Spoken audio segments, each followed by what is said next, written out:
নমস্কার বন্ধুরা, আজকে আমি সিম আর রসুন দিয়ে আপনাদের দারুণ স্বাদের একটা মুখরোচক রেসিপি করে দেখাবো। আশা করি এই রেসিপিটা দেখার পর আপনাদের ভালো লাগবে। তো রেসিপিটা করার জন্য দেখতে পাচ্ছেন এখানে আমি কিছু সিম আর একটা রসুন নিয়েছি। এখন আমি এখান থেকে কিছু সিম কেটে ধুয়ে পরিষ্কার করে নেব আর এই রসুনটা খোসা ছাড়িয়ে বেটে নেব। দেখুন সিমগুলো কেটে আমি ধুয়ে পরিষ্কার করে নিয়েছি। এখন একটা কড়াইতে দিয়ে দিচ্ছি সাদা তেল। কিছুক্ষণ পর যখন দেখবেন তেলটা ভালো করে গরম হয়ে গেছে তখন এর মধ্যে সিমগুলো দিয়ে ভেজে নিতে হবে। অবশ্যই একটু হলুদের গুঁড়ো আর সামান্য একটু নুন দিতে ভুলবেন না। এবারে নুন আর হলুদের সঙ্গে সিমগুলো একটু ভালো করে ভেজে নিতে হবে। দেখুন সিমগুলো কিন্তু খুব ভালো করে ভেজে নিয়েছি। এখন এই সিমগুলো আমি তুলে নিচ্ছি। সিমগুলো তুলে নেবার পর ওই তেলের মধ্যে দিয়ে দিচ্ছি একটু গোটা জিরা আর দিয়ে দেবো সেই রসুন বাটা। যেহেতু বন্ধুরা এই রান্নাটা আমি পরিমাণে কম করছি তার জন্য রসুন বাটা কিন্তু অল্পই দিয়ে দিলাম।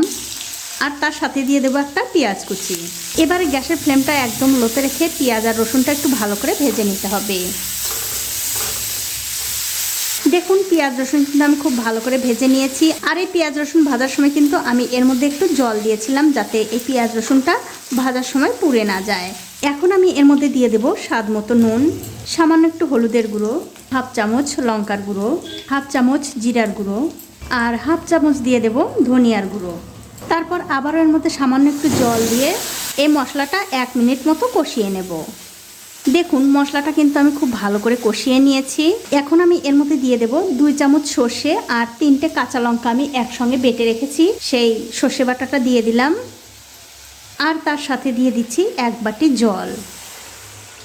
এবারে গ্যাসের ফ্লেমটা মিডিয়ামে রেখে এই জলটা যতক্ষণ না ভালো করে ফুটে উঠছে ততক্ষণ আমি রান্না করে নেব। দেখুন জলটা কিন্তু খুব ভালো করে ফুটে উঠেছে।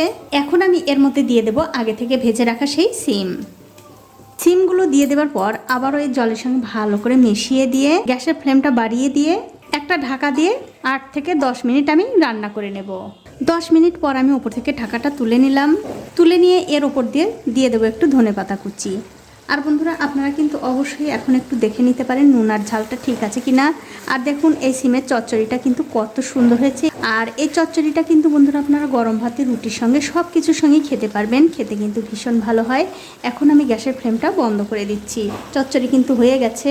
তো বন্ধুরা আমার আজকের এই সিম আর রসুনের রেসিপিটা আপনাদের কেমন লেগেছে?